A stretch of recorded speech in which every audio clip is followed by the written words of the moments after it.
Hello everybody, this is Brett Lonsdale from Lightning Tools and welcome to the presentation today on planning and managing SharePoint online permissions and also Office 365 groups.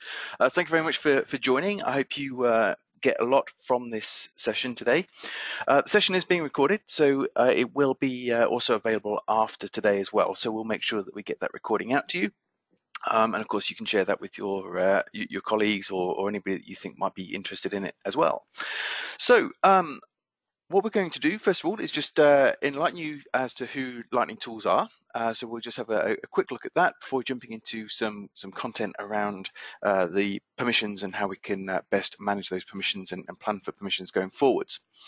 So Lightning Tools is a company that is 13 years old. We have been providing products that sit within inside the Microsoft SharePoint space for all of those 13 years. That's everything that we do. And we provide products that fit the categories as you can see on the circle. So we have a permissions management tool. We'll touch on that at the very end of today's session for anybody that might be interested in looking at that tool. There's a great offer for you as well. But we also do other products as well, such as content aggregation tools, discussion forums, list form editors. We work within the business connectivity services space, which is one of the first tools that we created as a company.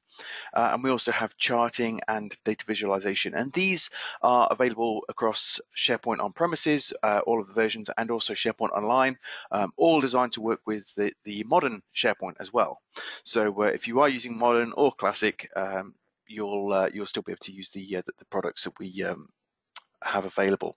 So this webinar is not about those products. This webinar is about permissions in general. So there's lots of changes that have occurred with permissions quite recently that we're going to be taking a look at. In fact, doing webinars on SharePoint permissions kind of repeated itself for many years. It was very much unchanged since SharePoint 2003, which is when I started getting involved in SharePoint. We had the same sort of thing. We had user accounts, we had SharePoint groups, and there was Active Directory security groups, and we could secure SharePoint sites, we could secure SharePoint lists, subsites, etc., files and folders and what have you. So we had item permissions and so on and so forth. So the way that those permissions work hasn't really changed, but the way that we can report on those permissions and manage those permissions has changed, not necessarily directly, but as a result of other changes that have taken place inside Office 365 and SharePoint Online specifically. Things like the hub sites and associated sites and things like that, and also Office 365 groups. Have caused quite a change. And there's other improvements that Microsoft has made as well in the way that we can share content. So whether we're sharing files, folders, or sites, and the way that we can control that sharing. And this is the area that we want to take a look at today. So before we start, just a little bit about myself. My name's Brett Lonsdale. I've been in the SharePoint space for quite some time prior to Lightning Tools, which I founded back in 2007. I was a trainer, so I used to teach SharePoint development, also some SharePoint sort of power user training and things like that. And before that, I was teaching things like C# and SQL and so on for what was known as a Microsoft CTEC back then. So I'm also involved quite heavily in the community. We have a SharePoint Saturday coming up that we are hosting very soon. That's in Leicester. So if anybody is in the UK and is free on the 16th of November, we've got around about 25 speakers lined up to provide topics across SharePoint, also the Power Platform, so Power BI and Power Apps and Flow and things like that. It's going to be a great day. I think this is about our 8th one that we've organised. So we were one of the first SharePoint Saturdays back in sort of 2010, which we hosted in Birmingham, UK, not Birmingham, Alabama, but Birmingham, not Birmingham. So I'm also a host on a podcast, or a pod show called Techsplaining. So you can reach out to techsplaining.net and you'll be able to listen to some episodes that we've done on different SharePoint topics over the last few years. I speak regularly at different conferences, quite often on permissions, but also other areas of SharePoint as well. And also authored a couple of books around business connectivity services and the business data catalog. So when I'm not doing all of that, I'm a dad of three, and yeah, it's amazing how much time that takes up, which I'm sure if there's other parents on this call, you can appreciate that. Okay, so what we're going to jump into first is some common permission issues. And where we get these common permission issues from is the fact that every single day, because we have a permissions management tool, one of the first things we do when we're going to be demonstrating our permissions management tool is obviously try to understand what permission issues companies are experiencing inside their tenants or SharePoint farms and so on, so that obviously when we're demonstrating our product, we can address those needs and be able to demonstrate how the product can help them. And the companies really vary in size. So since using Office 365 and not just SharePoint on premises, we've actually got a lot of customers that might only be 5 or 10 users within inside a tenant, all the way up to hundreds of thousands of users in some cases. And quite often the problems that are being experienced are the same problems.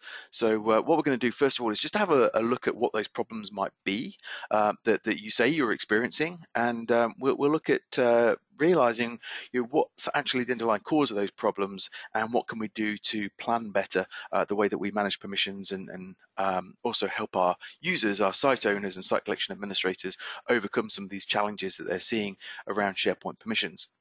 And this is obviously going to give us the opportunity to dive into some of those new features that I talked about in Office 365 SharePoint Online. And if anybody is interested at the very end of the session, so once we've gone through all of this, I will show you DeliverPoint.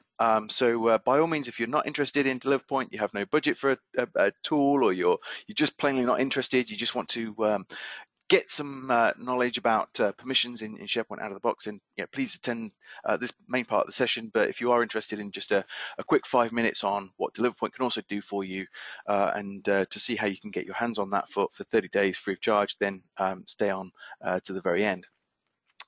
Okay, so your thoughts about permissions. So like I say, these are your thoughts. And one of the first ones we hear is our permissions are a mess. And obviously, there's more to it than just that. So the perception that the person has who's on the call with us is the fact that their permissions are in a mess. And when we dive in deeper to that question as to try and determine what that means, we can understand that it might be that users are sharing content and they're not sure who those users are or what that content is. And this problem really occurs from the way that SharePoint is designed. I'm not saying it's designed incorrectly. It's designed to be a collaboration tool where users can spin up their own sites as they need to, and of course that can be Microsoft Teams now as well. They can create their own lists and they can create their own libraries, they can create their own subsites, etc. And they can create these for a project, or which might just be a week-long project, or they could do it to be a permanent fixture or whatever. The object, whatever it is, the site or the team, is being created for a specific reason, and obviously it's being created to collaborate. And part of being the owner or the creator of that object, you are then responsible for managing the permissions. So who has access to that content and who are you going to share that content with? So if we go back to pre-SharePoint and we're looking at things like file systems, a lot of that still existed because users were still responsible for file shares and who has permissions to those and so on, but it was governed more by IT in the fact that these permissions on file shares or the file shares themselves were created by IT, and there was only specific users that would have access to them.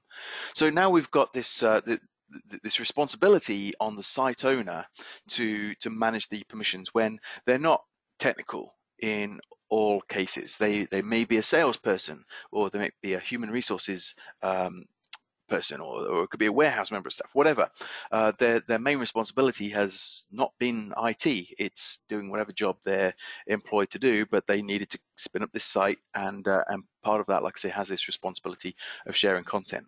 So they're not that interested in really necessarily learning the best ways or the best practices to manage these permissions in the same way that an IT person may be. And that really is the underlying cause of some of these problems. So what happens when they share content? Well, thankfully, the big share button has gone away. So in SharePoint Online now, in a modern site, we don't see that share button in the top right-hand corner, or the share button all over the lists and libraries and so on. So there's no, it becomes less obvious as to sharing content, but you can still share content. But the way that you share the content has evolved as well. So when we create a new site now, we're actually getting a option to create Office 365 groups, and we're putting those people into those Office 365 groups, and it's a little bit more organized to how it was prior to that. So that's really the underlying issue, and we're going to have a look at how we can actually address that issue going forwards in just a moment. There's also broken permission inheritance everywhere, which is another one that we hear. So yes, that occurs a lot. It occurs just if you want to share a file or a folder. And one of the recent changes in Office 365 in the modern lists is the fact that you can also create a link, or you can copy the link to a document, or you can copy a link to a file, whatever it might be. And when you copy that link, that also breaks permission inheritance. So I wish it didn't, but it does. So unless the user already has permissions to that content, it will break that permission inheritance. So here we are copying links and giving them out to people, and then we're breaking permission inheritance on all these files and folders. So we're going to take a look at that, and what we might be able to do to plan for that and to avoid that broken permission inheritance, and also whether it's going to have a effect on our businesses going forwards as well. So Office 365 groups being created all over the place. That's another thing that we hear. Obviously, you can spin up your own team sites, you can spin up your own SharePoint sites, and all of these actions now create an Office 365 group. So we'll take a look at the sort of things that we might be able to do to control that growth of Office 365 groups, and again, consider whether it's really going to be an issue for our organizations. Users leaving the organization. This is a big one, and it goes hand in hand with the broken permission inheritance as well. So if we've got lots of places where permission inheritance have been broken, and then we have a user leave the organization, how do we truly know where to even begin to look? Of course, every single object that has broken permission inheritance is going to have its own access control list. Who has the time to go and visit all of the documents within inside your own site, let alone multiple sites across multiple site collections, in order to be able to determine if that user has permissions to those objects or not? So that really needs to be a big consideration. Obviously, this is not really a security concern, because we're going to disable that user's account. We're going to maybe remove the Office 365 user. They won't be able to authenticate. It's not a problem. However, the problem does still exist, the fact that they were once a user, and they are going to show up inside of Office 365 groups. They're going to show up inside SharePoint groups. They're going to show up as having direct permissions everywhere, and that's going to cause concern for other members of the team as well. So we really need to know what they have permissions to, and then to be able to remove those permissions. And not really having a structure to how permissions are granted as well. And when I say structure, I really mean sort of a system. So, do we have a system for onboarding new users into Office 365 and SharePoint Online, and to make sure that permissions are granted in the way that we as a business want those permissions to be granted, as opposed to just sharing and approving access requests on an ad hoc basis. So there may be other ones that you want to come up with. If there are, be obviously really useful to raise those, and we'll have some time at the very end for a Q&A as well. So feel free to stay on for that. Or if there's any issues that you have as an organization you want to share with us, you can always drop that out on an email to me as well, which is brett@lightningtools.com. Okay, so when we look at these issues, one of the things that we can consider is, are these really occurring in your business? Because this might just be our perception, and it's an easy perception to have when you see users are spinning up sites that perhaps they're not sharing the content in the right way. So one of the things that we want to do is obviously prove that, and what I'd like to do is to be able to show you the ways that we can prove it. So we can take a look at some sites, and we can see whether there's broken permission inheritance in the lists and libraries. We can see whether that site or content within inside that site has been shared externally. So we'll have a look at what tools we have to prove it, and then we're going to have a look at is there actually a business impact to this? What's the quantification here? Is it confidential content? Is it going to be disastrous if some of this content gets into the wrong hands? And it might not be true at all. It may not matter. So we can address that concern. But really, what difference would it make if your permissions were structured, clear to understand, and organized? So obviously, where you've got this concern about the content inside your business, what we'd like to do is sort of take that concern away by showing you how you can look and find where all these permissions are, and to be able to have trust that they're being managed in the right way. And so we're going to take a look at how we can get there for each of these issues. So first of all, let's have a look at this one. So the users are sharing content, and I'm not sure who with. So you're likely going to need some help on this. If you're a tenant administrator or a SharePoint administrator, there's going to be way too much content. There's likely to be way too much content for you to do this all by yourself. But again, due to the nature of SharePoint, we have site owners and we have site collection administrators. So we can, through training and education, we can make sure that people understand the reasons why we're wanting to look at the permissions, and then they can come up with some of these different reports, and they could do that on a periodic basis, maybe quarterly or something like that. They can report on who has access to their content and why. So I'd like to show you how they or you, if you are a site owner or a site collection administrator, can actually have a look at some of these different reports and determine who the content has been shared with. So one of the first things is a fairly new feature, and Sandy Ucia, who I think is on the call, actually blogged about this week. So you can go to the lightningtools.com website, and if you go to our blog, you'll actually see a blog on the new sharing report that we have for external sharing and so on. So you can have a look at that with inside your site, and I'm going to show you that as well in this demonstration in just a moment. One of the other things we can do is we can actually go through and determine obviously who the site members are. So we can have a look at the SharePoint groups and see who the members are of those SharePoint groups. But one of the things we've not really been able to do in the past very easily is actually have a look at things like the Active Directory security groups and who are the members, or the Office 365 groups. So now we can, you do have to be a tenant admin for this, but we can go into the Office 365 Admin Center and we can see who the members of these groups are. So prior to recent changes, we actually had to go into the Azure Active Directory and take a look, but now we can see who are the members of these groups, and we can also see from the user what groups they are a member of, which makes it a lot easier to be able to see who the content has been shared with, but also to offboard those users as well and take them out of the relevant groups.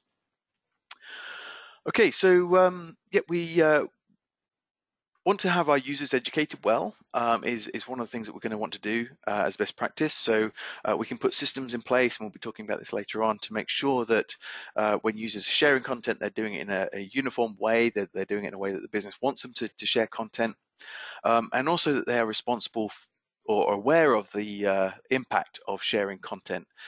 So quite often it comes as a surprise when I demonstrate how you can share a file or a folder, and the fact that doing so breaks the permission inheritance on that file or folder. The impact that can have is performance, so especially when you're aggregating content and so on.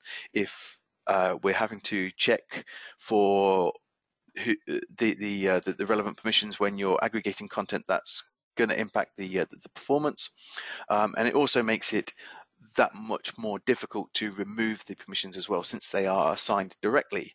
So we mentioned that we can go through the we can go to the Office 365 Admin Center and see what groups a user is in, which makes it very easy to actually take them out of those groups. But if there's direct permissions assigned to that user, then that's quite complicated. We have to somehow be able to go through and check every single file and what permissions they've got. Okay, so making site owners and site collection administrators accountable for who they've shared content with is another one, and also we'll have some ideas on how that can be done. So let's have a look at some of this stuff, and I'll also show you how we can check the settings so we're in control of who's sharing content as well, and how they're sharing content. So what we're going to do first of all is just jump into a SharePoint site. And within inside this SharePoint site, so it's a modern site that's been created.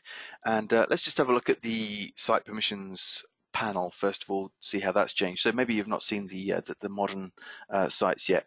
So inside the modern sites, you'll see that we've got this site owners group, we've got site members, and we've got site visitors. And in here we can see who those members are, and of course we've got things like this group here, which is a security group, that's accounts payable.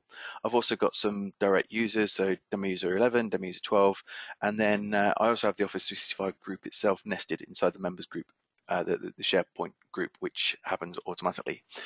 And just to really show you how this occurs, so when we go into SharePoint and we want to spin up a new site, so I'm just going to drop a new tab open here.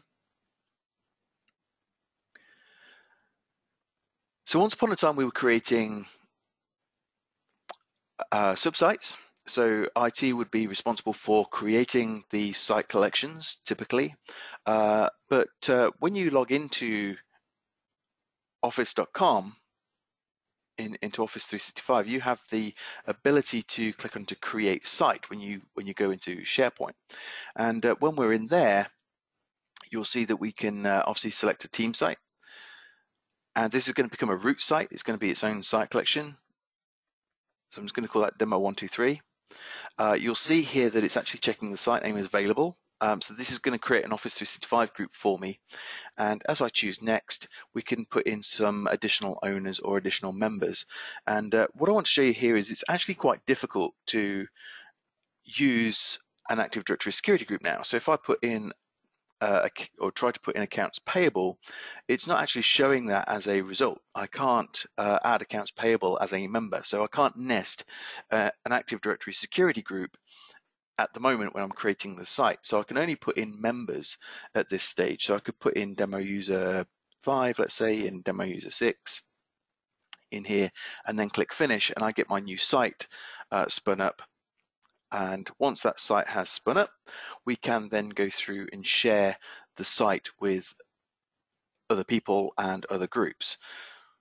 So the way that we would do that is still been made quite difficult to use the Active Directory security groups, which you can only consider as sort of intentional. If I go to invite people here and add members to a group, I still can't go through and nest an Active Directory security group. So when I click on to add members, it really does come down to just the end users, the user accounts, and putting those into that Office 365 group. So what I would actually have to do if I wanted to use the Active Directory security groups is to invite people, but share just the site. So when I go to share the site only,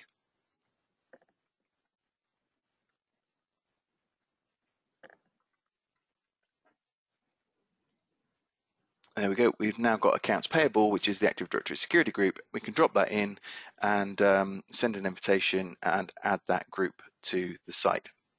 So, so now we get that group there. So this has become a little bit more challenging to do, which I think is intentional by Microsoft to sort of push you towards using the Office 365 groups or using the SharePoint groups as a way to share permissions, which is a great thing. So we get a bit more visibility on that. But what if you already have Active Directory security groups and so on? So we can't really see who's a member of that group here.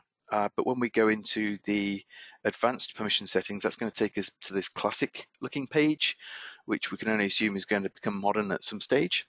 And in here, we can see the members group. And as we go into that members group, I can see that accounts payable is in there, but the challenge has always been that as a site owner or as a site collection administrator, you can't determine who the members of that accounts payable group are. You don't have access to that information. So you're responsible for the site, you're responsible for permissions to the site, but if you've used the Active Directory security groups in the past, obviously you don't know who are the members of that group. So somebody could change roles inside an organization and you're putting the trust in the Active Directory administrators that they've actually taken the person out of that group and put them into another group. Okay, so that's really one of the challenges there. The other challenge is looking at obviously folders and files and things, and this has changed somewhat as well. Once upon a time, we would hit the drop down and we would choose share and so on. It'd be quite easy. So we can still do that. We can choose share, but we've got some extra options when we go to share now.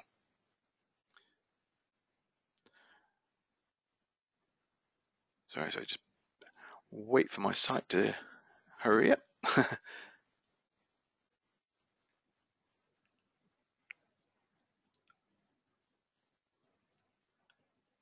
this is very timely for. Oh, apparently I opened it. I didn't intend to open it. Let me just do that one more time.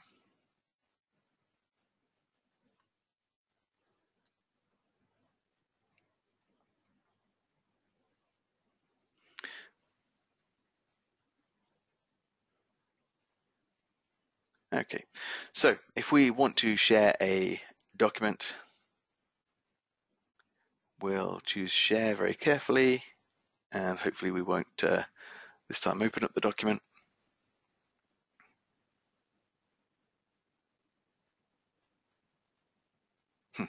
Strange, don't know why this is taking so long.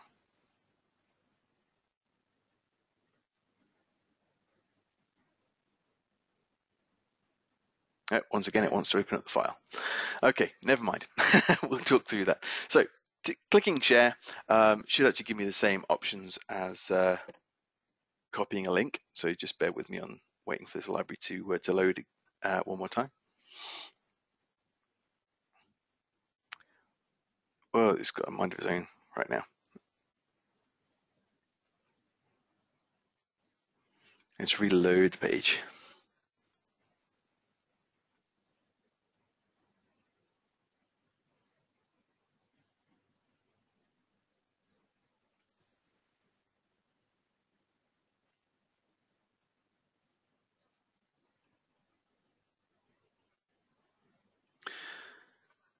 Okay, I'm just going to wait for that to fully load. I think perhaps the issue was I was a little bit impatient on waiting for this to load. It seems that the Teams was taking a while to load in the bottom left-hand corner here.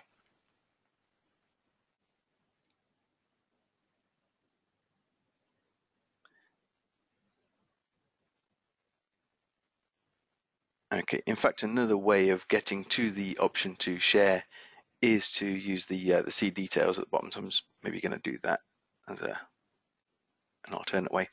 So on the see details, we can open up the panel on the right-hand side, and that will show me who currently has access to this this file. It says this item is not shared, so we can assume by that it's inheriting permissions, which is good, and we can check on that as well. But if we did want to share it, one of the things we can do is click onto Manage Access, and we can again see who's got access to it, and we can choose whether we want to stop sharing, and we can give access to other people. We've also got the ability to copy this link. So doing those things you can actually do from the submenu directly. So I can choose copy link at that stage, and when I choose copy link, that's going to give me some options as to who that link should go to. So notice it says people in the Lightning Tools product demo with the link can edit. So that is anybody inside my tenant can edit the document if I copy that link. So I might decide to change that, so I can click onto the twisty there, and I've got some other options. Notice there's anyone with a link, so that's anybody at all that happens to have the link can edit the document. I can have people with inside the tenant, or I can have people with existing access. In other words, it's not going to break permission inheritance, it's just people that currently have access to that file. Or I can say specific people, and that gives me the ability to go through and invite some individuals to edit the document. And I can turn off editing, so if I just want it to be read only, I can do that, and I can also block the download of the document as well. But the default is this. The default is going to be people with inside the product demo. And what I want to do is just illustrate one of the problems to you So first of all, we'll just select maybe the top document so we know where we're at. And if I can avoid opening it again, that'd be great. So I'm going to click onto Manage Access. And I'm going to click Advanced down in the bottom right hand corner. And the reason I want to do that is to show you this yellow banner here, which we all know and love, says that this document inherits permissions from its parent. So this is inheriting permissions at the moment. So that's the top Excel document inside that document library. So what I'm going to do next is actually copy the link. So on that, the very top one again, we'll hit that icon. And we'll choose copy link.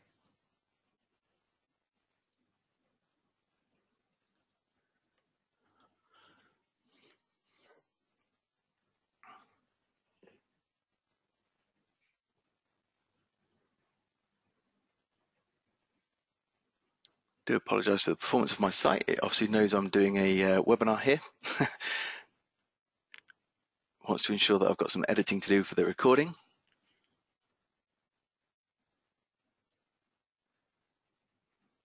Once upon a time, we only had these delays when we were running SharePoint on premises, but yeah, there we go.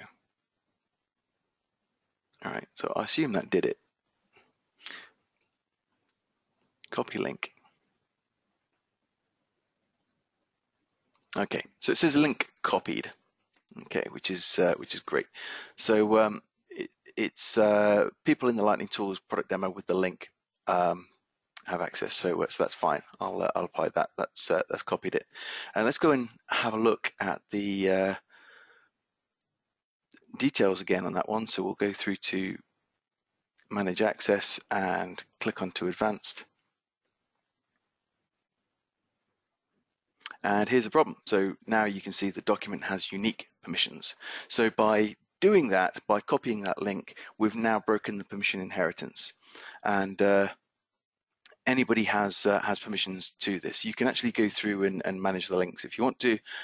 So that shows you who has access and so on. But yeah, it has broken the permission inheritance now. Okay, so that's one of the challenges. The other thing I could do if I shared it or copied the link or gave that to a specific person, you're going to see a direct permission for that person, which is going to be contribute permissions. So what can we do about that? Well, one of the things we can do is get some knowledge as to where this content has been shared, and that's through one of the new usage reports. So with inside the site, by clicking onto the cog, which will be along in a second. There we go. So we can select that, and we're going to go into the site usage.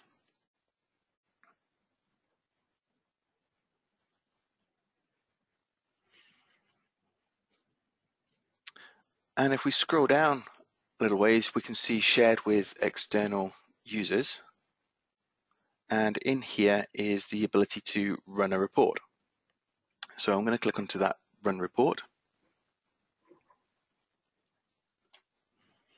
Okay, I can choose a destination for this report. So I've created a folder within inside the local document library for that. And in around about 30 seconds or so, I get a little notification appearing in the top right hand corner to say that that report has been generated for me. So there it is, timely. So that's been generated. So of course it belongs in here. So we can go into that document library and we can go and have a look at the usage report.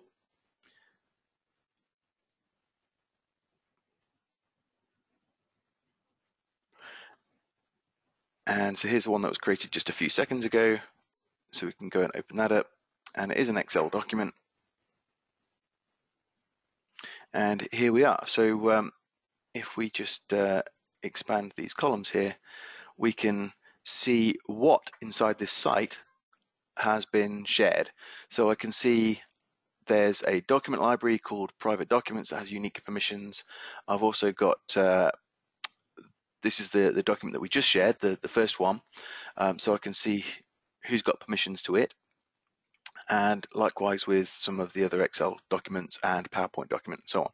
And you've also got the user's email. So if it's an internal or an external. So here's an example of an external. I've got my Gmail account here being given contribute permissions to one of these documents, and that was a share. So I can quite easily, as a site owner, gain this information. And obviously, that's challenging for maybe a site collection administrator or a tenant administrator that needs to do this on every single site, but it is something that you can do as a site owner to be able to determine where permission inheritance has been broken within inside your site, and to be able to see who are the users that have access to it. Okay, so the next question really is, well, who can share? So yeah, obviously you can see that quite a lot of damage can be done by sharing links and copying links and so on. So who can actually share? Well, you have some control over that, and one of the new ways of controlling that again is to open up the settings here, and when you go into the site permissions, you've got the change sharing settings now inside the site. So you don't just have to do this from the Office 365 Admin Center. There are organization-wide settings that you can set that will go across the tenant, but there's also the site sharing settings that you do have control over. And this is the default. So the default is site owners and members can share files and folders and the site. People with edit permissions can also share files and folders. So as a member, remember what a member is. When you create your site, you get to add owners or you get to add members. So anybody that is a member can share the site with other people, and they get edit permissions by sharing the site, so they can share as well. And that's why it's important to get a thorough understanding of what's being shared and maybe control who is sharing that content. So that's the default option. We could tie it down a little bit. So we could tie it down to site owners and members, and people with edit permissions can share files and folders, but only site owners can share the site. Or we can have just site owners can share files, folders, and the site. So depending on the confidentiality, the nature of the documents within inside the site, the content within inside the site, you may decide to change the sharing permissions. Not only can you change that, but you can also change the access requests as well, which we'll be taking a look at in a moment. So that can be carried out through there. And you've also got inside the admin center, when you go into the SharePoint active sites in the modern center here. So here's a list of all of our sites.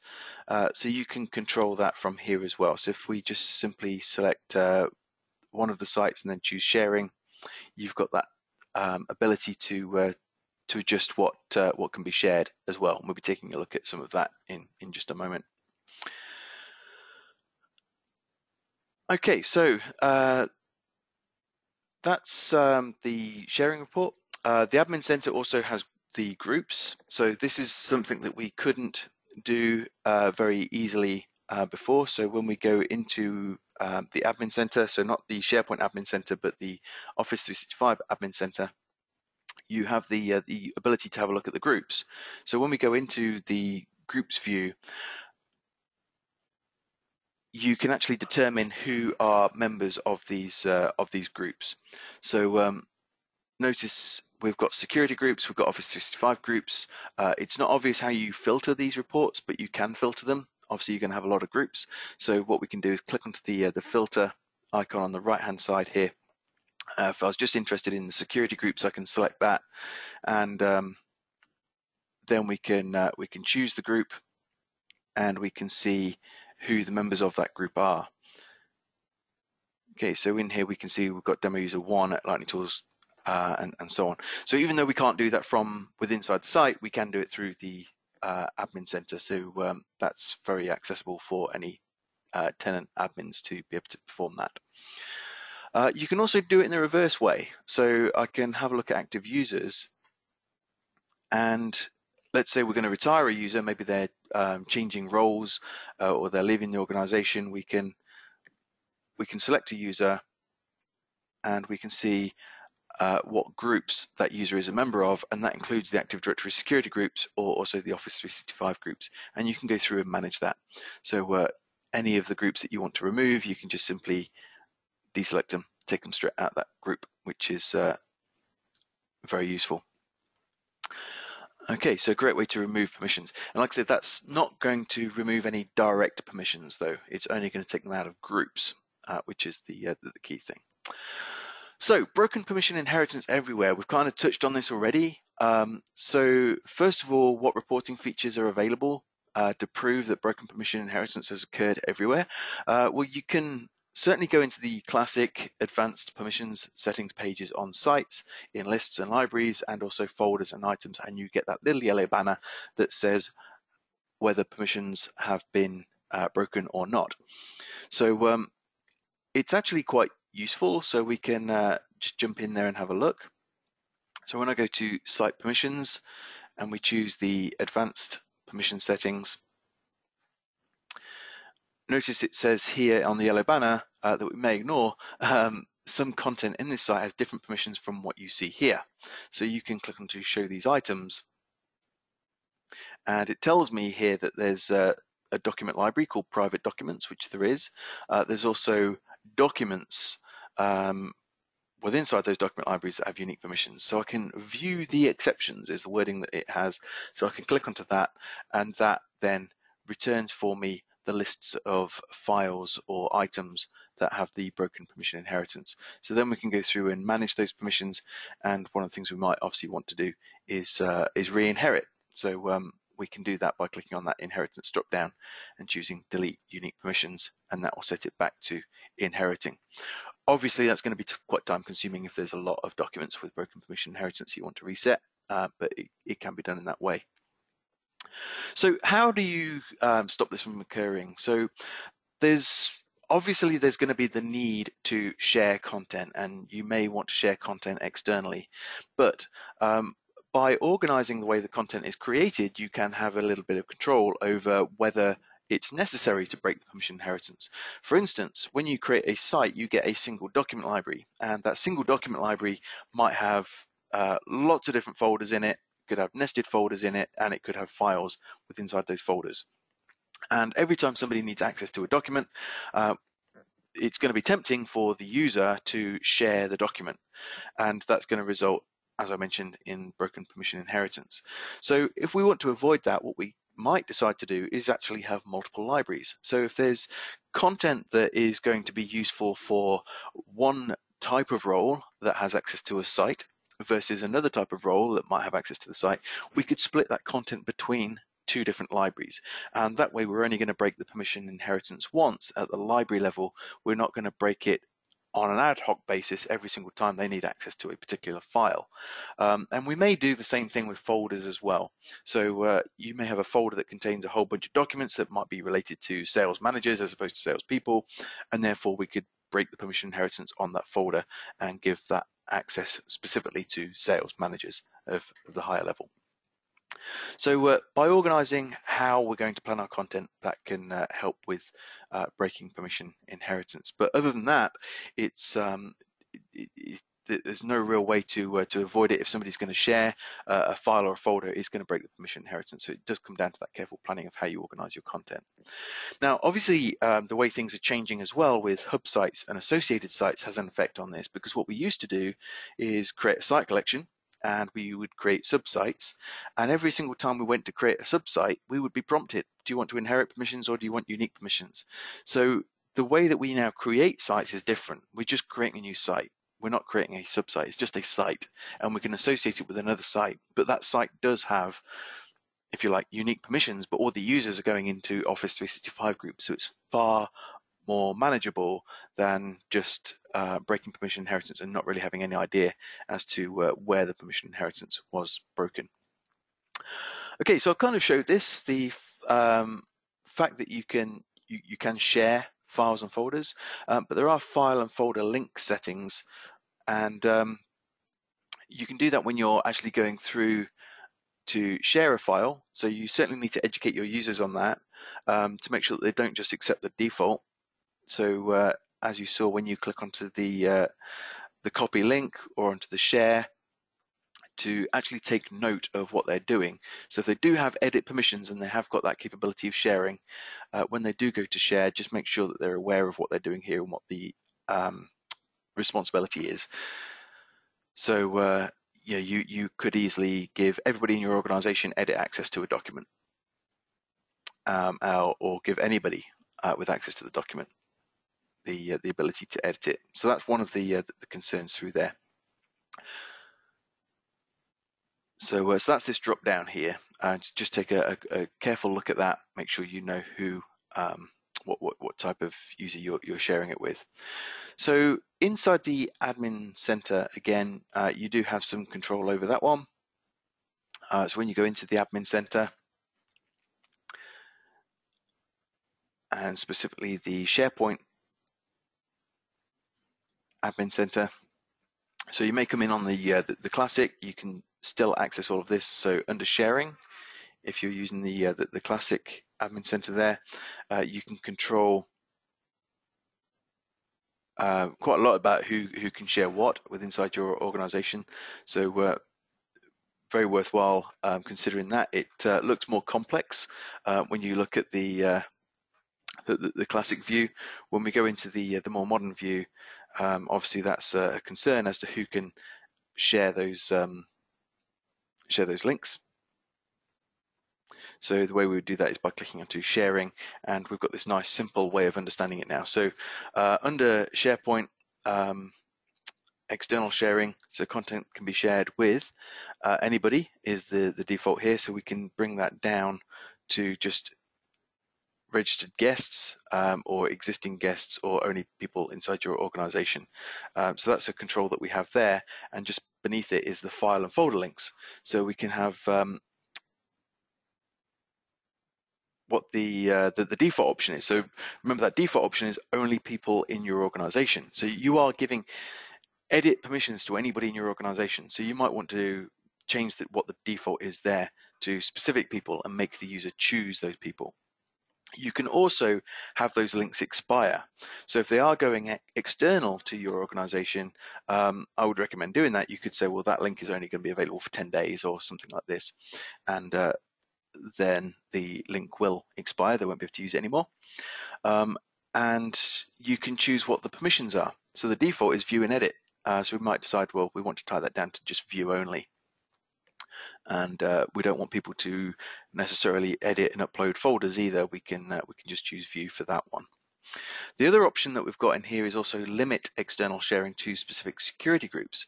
So this is a way of really tying it down to just certain people are able to externally share. So not just site owners or people with edit permissions, but people that are inside a specific Active Directory security group. And that's where you take them back to the classic page again. So it's who can share outside your organization. We can say only users in these selected security groups can share with authenticated external users, and you can literally go through and specify who those groups are going to be. Okay, so quite a useful way of controlling that. And of course, if you're controlling who can share, you're more likely to be controlling where broken permission inheritance is occurring as well. So another one is Office 365 groups being created all over the place.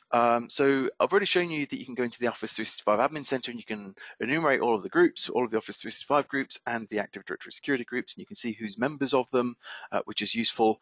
The fact is that these are created all over the place now. So every time you create a new Microsoft team, or if you create a new site, all of these things are resulting in a new Office 365 group, and you may end up with like 2 variations of the same name. Okay, you can't duplicate a name, but you may have sales department and sales team, and they're both doing exactly the same thing, and that's going to cause confusion for everybody.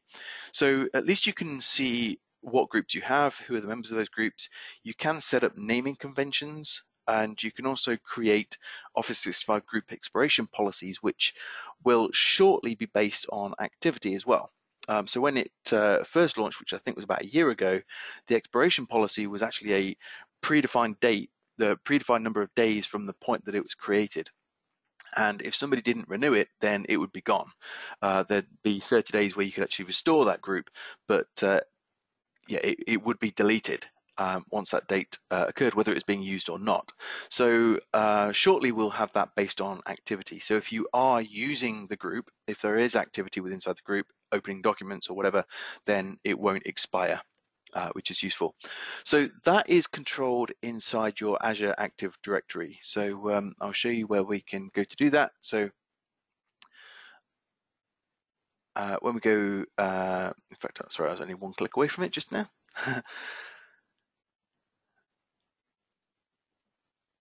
So when we go into our Azure Active Directory,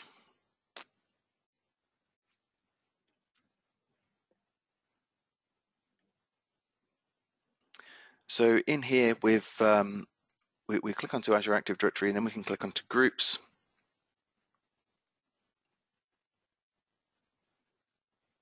And inside the groups, you've got the naming policy. So you can actually have prefixes and suffixes. You can actually have a list of blocked words, so up to 5,000 words that you want to block. So things like CEO would be a good one, so nobody can actually create an email account called CEO by creating an Office 365 group. You can also go through and set the expiration. So here you've got the number of days lifetime for the groups, and as you can see here, this blue banner is indicating to us that it'll be automatically renewed based on activity soon. So that will be coming in Office 365. So that at least when people spin up these Office 365 groups, if they are just used for a temporary project and no longer you're contributing towards that, it might be a conference that you're going to and you create an Office 365 group to be able to organize that conference. The conference is now over. And you just leave the group there. Does that really matter? Is the question. So we might want to move some of that content out of the group, out of the site to a permanent fixture, and then remove it. But if that process isn't done, it could be deleted based on activity. Okay, the other consideration is the fact that it's also possible, not straightforward, but it's possible to grant permissions to an Office 365 group just as it is with an Active Directory security group. The Office 365 group could show up inside the people picker when somebody's granting permissions, and therefore that group may have permissions to other things as well, which you need to be aware of. So the other one was when users leave the organization, and this will come down to your planning. So if you've planned to not break permission inheritance too much and you've avoided direct permission assignments to end users, so you have been using SharePoint groups, you have been using Active Directory groups, we can very easily determine who's a member of what groups and we can remove them from those groups. Then that's going to be nice and easy. But it's when we've got all this broken permission inheritance and users have direct permissions everywhere that becomes a needle in a haystack, and how do you actually even go about finding these users? So manually is almost never going to happen because there's just way too many places to look. You could use PowerShell. There's a command called remove SPO user. Yeah, like I said, the way to limit that is to avoid the direct permission assignments. But of course, you may already have lots of those permissions. So, in fact, the other one that I wanted to mention is really to sort of make removing users part of your offboarding process so that it actually gets done. Yeah, making sure that not just users are part of the onboarding process and we assign permissions in a certain way, but also that your offboarding process involves removing permissions from SharePoint, making sure that site owners and site collection administrators are accountable for doing so. So there's no structure to how permissions are granted. So like I say, designing an onboarding system or process rather than ad hoc assigning permissions in multiple different ways as they're required is useful, because otherwise what's going to happen is the user is going to request access. We see this a lot, and I'm actually guilty of this myself, is you have maybe a salesperson request access to a sales site, and your immediate response is, well, that makes sense. I'll click approve in the email. And what have you done? Well, you've just made them a member of a group that they have edit permissions, they can go and share it and so on, and that might not have been what you wanted to achieve at all.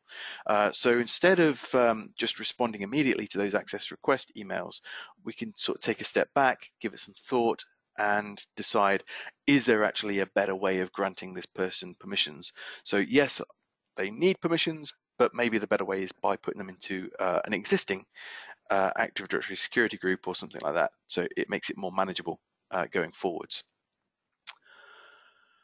Okay, so there's a bit of a checklist that I've put together, really sort of planning, so we can really think about who should be able to share content. So we can maybe consider things like the Active Directory security groups, and only members of those can share content.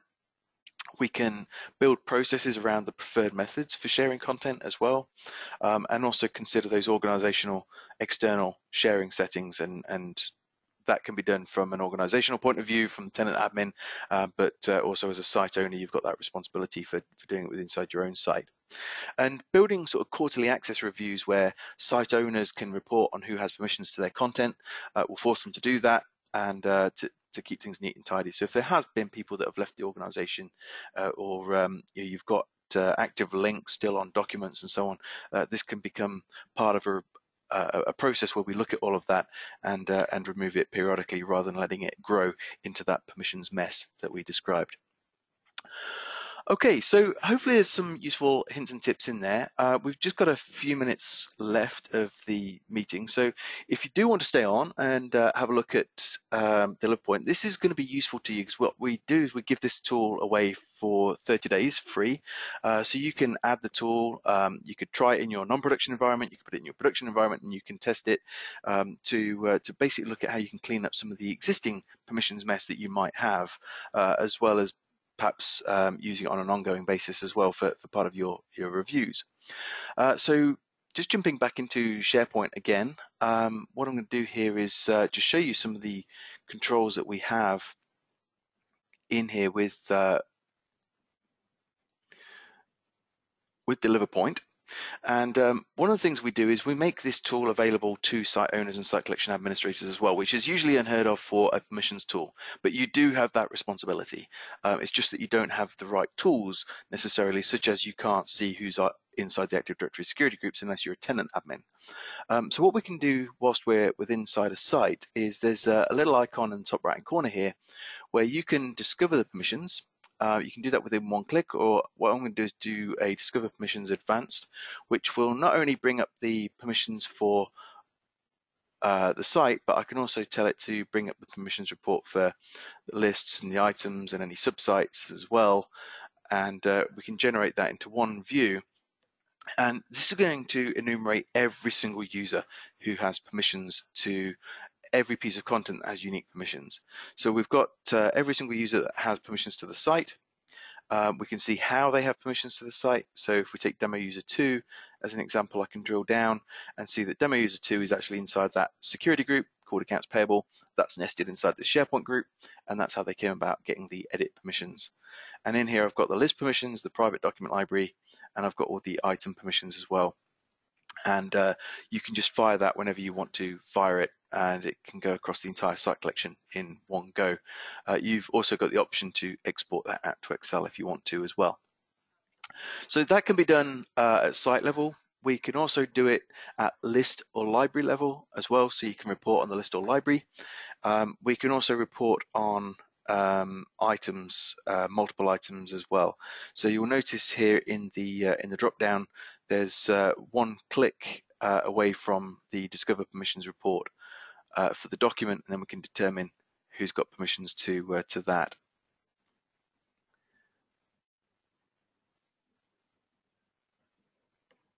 And so that should just appear in a second. So we've got Discover Permissions Advanced, and so on that as well. So you can, from a site owner point of view, access that information. We can also do it centrally through a page. So what I'm going to do here is actually just add a page to this site. And we have a web part that you can add onto the page, so that as a tenant admin or as a site collection administrator, you can very easily determine who's got permissions to content. So what I'm going to do is just drop that web part onto the page here. So it's called Deliver Point. And what we get is a tree view showing the entire tenant, and it's security trimmed, so you can only see what you have access to. And as we expand this current site collection, you can see quite clearly those sites that inherit permissions and those that have unique permissions. So subsite 1 here has unique permissions. Subsite 2 is inheriting permissions. We can tell because of the dimmed icon. The private document library here has a unique permissions because it's got a full color icon, so that stands out versus the standard document library that's inheriting permissions. So from here, we can actually report on multiple things at the same time. So I can discover the permissions across those two selected sites and get that inside this report here. I can also focus in on a specific account if I want to. So if I was interested in a particular user, so maybe demo user 2, let's say, or in fact, I'm going to use this Lightning Tools account because that'll have more permissions. So from the reports menu, I can build a unique permissions report, and that shows me all of the groups that the user is a member of, whether they're a site collection admin, and also what permissions have been assigned to them inside this site collection. You can also then do account management. So if that person had left, I could transfer the permissions away from them to another user, and we can choose what we want to affect. So do we want to also modify any SharePoint groups, process any items that might have unique permissions and things like that. So we're choosing the from and to account that we want to transfer the permissions between. You can do the same thing but copy if you want to as well. So the source account would retain their permissions, but somebody new that was onboarded in the company would get the same permissions as you. So there's controls around that, which is useful, and we also have a dead account report as well. So in fact, if I was to go through and select a site collection here, what we can do is execute a dead account report.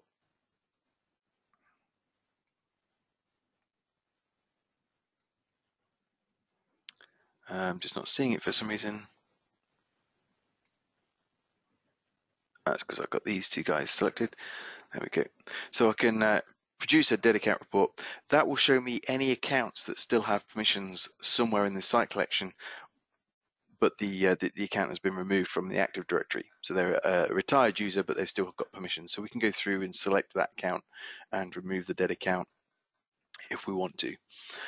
So there's features like that which make it a lot easier to manage the permissions. You'll see that this also works with Teams as well. So as we scroll down, you can see the difference in icons. So I've got Microsoft Teams icons, and we've got SharePoint group icons and classic site collection icons in here as well.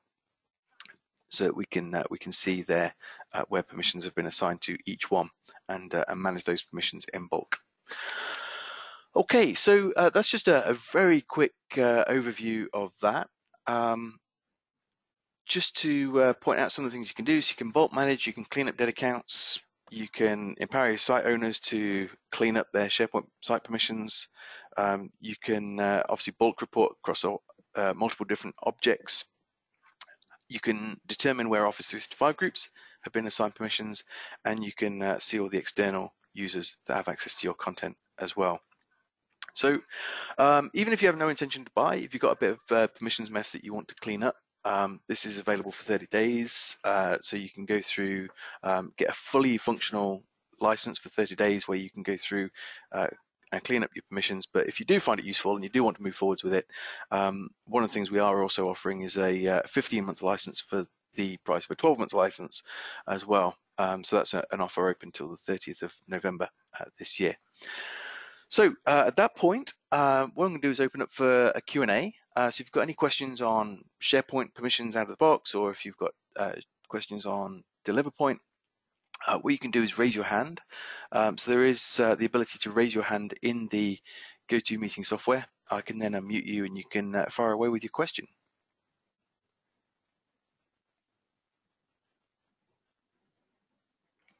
Also, I'll point out, if you don't want to speak in front of everybody on the call today, of course you can email me with any questions that you've got as well. So my email address is Brett, B-R-E-T-T, at lightningtools.com. So that's Brett at lightningtools.com.